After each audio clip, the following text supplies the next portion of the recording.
warahmatullahi wabarakatuh.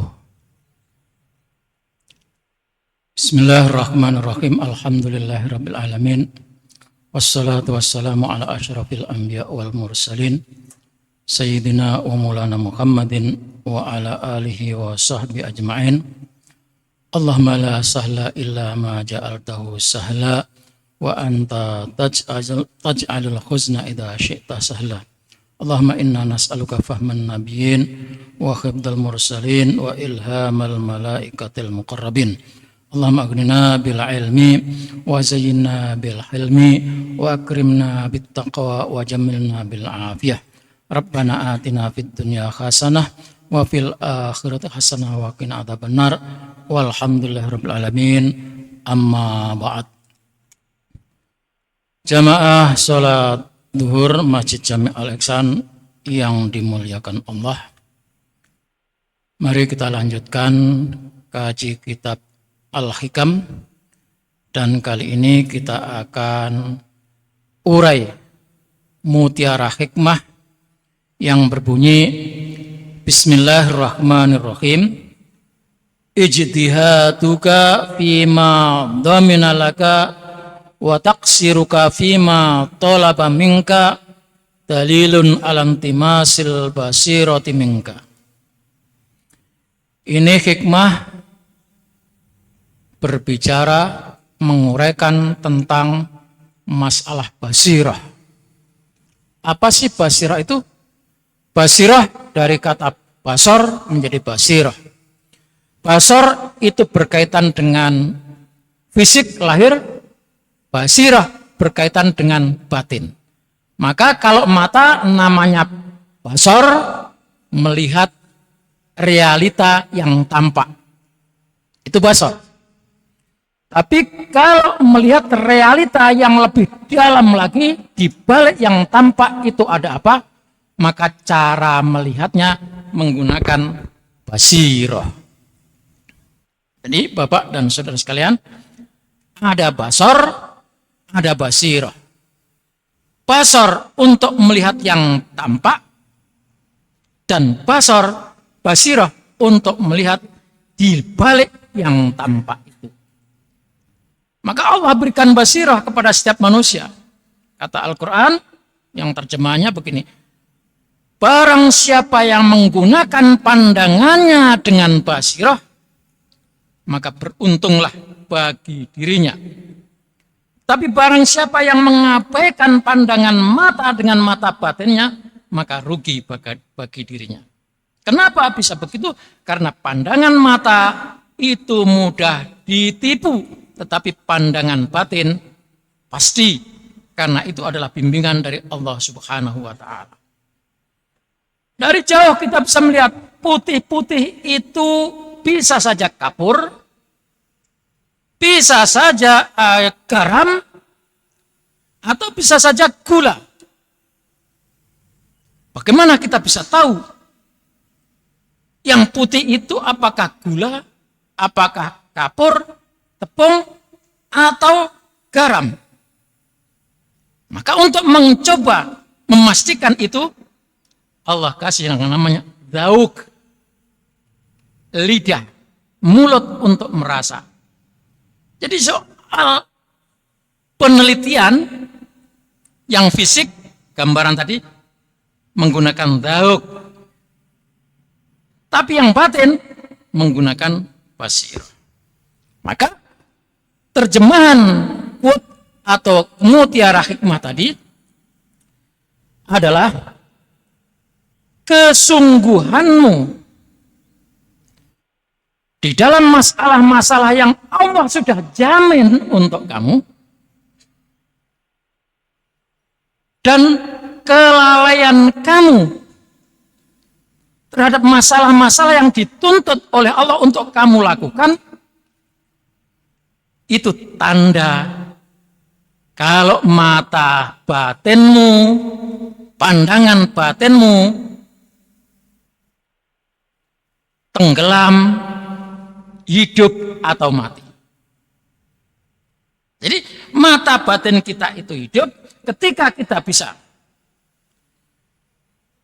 menerjemahkan bahwa yang kita lakukan sungguh-sungguh dan sesungguhnya yang kita lakukan sungguh-sungguh itu sebetulnya sudah dijamin Allah. Allah sudah menjamin, kenapa sampai kamu jungkir balik? Siang jadi malam, malam jadi siang, kaki jadi kepala, kepala jadi kaki. Padahal urusan itu sudah dijamin oleh Allah. Sebaliknya, ketika Anda abaikan, Anda anggap remeh, Anda anggap sebagai hal yang tak bernilai, padahal itu dituntut oleh Allah, diminta oleh Allah untuk dilaksanakan. Jadi kalau kita mengabaikan apa yang diminta Allah, mestinya dilakukan tapi tidak dilakukan, atau kita disuruh biasa-biasa saja tapi kita jungkir balik karena dijamin oleh Allah. Jika itu yang kita pahami dan jika itu yang kita lakukan, maka di situ tanda kalau mata batin kita tenggelam, terkubur, mati, tidak hidup. Karena itu jamaah sekalian dirahmati Allah, mari kita senantiasa apa yang kita diperintahkan oleh Allah Subhanahu wa taala kita jalankan. Kalau itu kita jalankan dan itu menjadi tuntutan Allah, taklif bagi kita, itu artinya mata batin kita hidup. Sebaliknya, Allah sudah jamin. Kenapa kalian sampai lupa waktu, lupa diri, jungkir balik, padahal Allah sudah jamin. Sampai kita lupa ngejar mati-matian padahal itu dijamin Allah. Di situ mata batin kita mati. Maka untuk menghidupkan mata batin kita, taatilah perintah Allah Subhanahu wa taala. Jalankan semua kewajiban-kewajiban yang ditaklif, yang diperintahkan oleh Allah kepada kita. Di situ mata batin kita akan berjalan. Kalau mata batin sudah jalan di dalam bimbingan Allah Subhanahu wa taala, maka semuanya berjalan mulus. Semuanya berjalan lurus.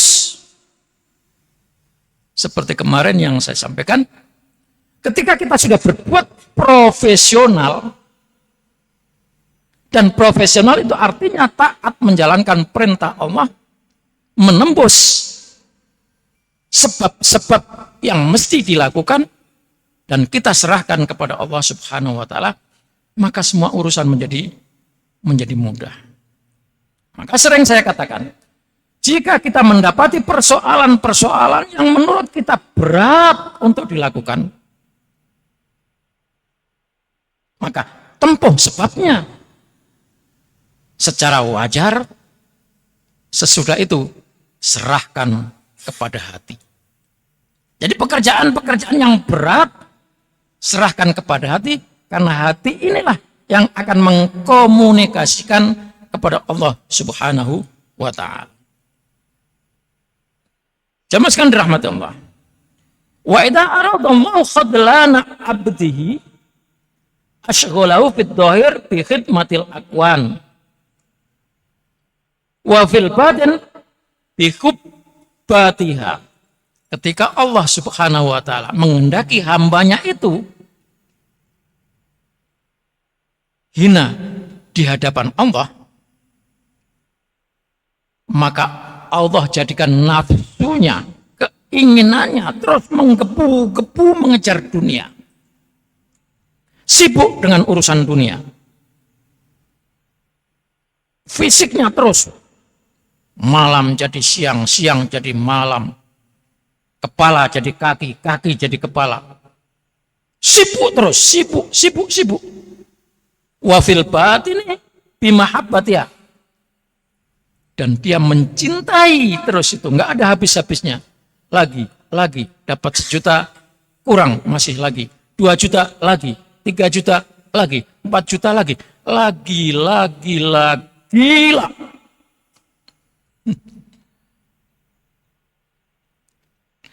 Fala yazalu kadzalik hatta yantamisa nuru basirati. Itu terus dilakukan sehingga hilang, yantamis, tenggelam, terkubur mata batinnya, cahaya mata batinnya hilang. Fayastauli nuro basorihi ala nuri basiratihi. Yang terlihat adalah mata lahir, dan mata lahir ini akan menutupi mata batin. Sehingga mata lahir ini terus mengejar, oh saya harus dapat ini, harus ini. Mata batinnya tertutup. Padahal Allah membimbing kita untuk sampai kepada tujuan bukan melalui bimbingan mata lahir, tapi menggunakan bimbingan mata batin. Fala yara illal khisa. Dia tidak akan melihat di balik yang nampak itu. Padahal yang nampak itu sesungguhnya sedikit. Kita kejar terus, padahal itu tidak seberapa. Di balik itu ada yang lebih luar biasa, lebih besar, disembunyikan oleh Allah Subhanahu wa taala. Fala yara illal khisa. Wala yaqdiru ilal khisa. Dan dia sudah lupa kepada Allah, kecuali kejar terus, pokoknya fisik terus. Lupa menyandarkan diri kepada Allah Subhanahu wa taala. Fayajtahidu fi talabi ma huwa madmunun minar rizqi al-maksum. Dia terus sibuk kejar rizki, padahal rizki itu sudah diatur oleh Allah, sudah dibagi oleh Allah Subhanahu wa taala. Wa yaksiru fima huwa matlubun minhu, dan dia meremehkan, meninggalkan segala sesuatu yang mestinya diperintahkan oleh Allah Subhanahu wa taala. Maka jamaah sekalian dirahmati Allah, mari kita tetap beristihad, bersungguh-sungguh.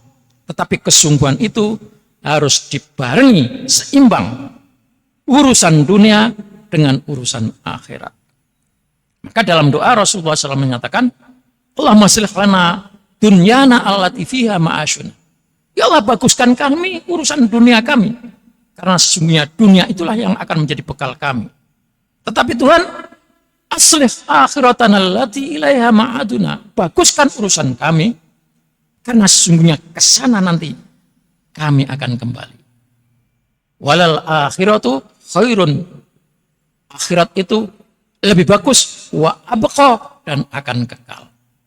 Maka dunia kita kejar sebagai sebab untuk memperoleh akhirat yang lebih bagus dan lebih kekal. Kita hidupkan mata batin kita, karena mata batin itulah yang akan membimbing kita sampai kepada yang kita harapkan, baik dunia maupun akhirat. Jamaah sekalian dirahmati Allah, sedikit saja yang saya sampaikan. Insya Allah di lain kesempatan akan kita lanjutkan kajian kitab Al-Hikam ini. Mohon maaf jika ada yang salah. Wallahul muwaffiq ila aqwamit thoriq. Assalamualaikum warahmatullahi wabarakatuh.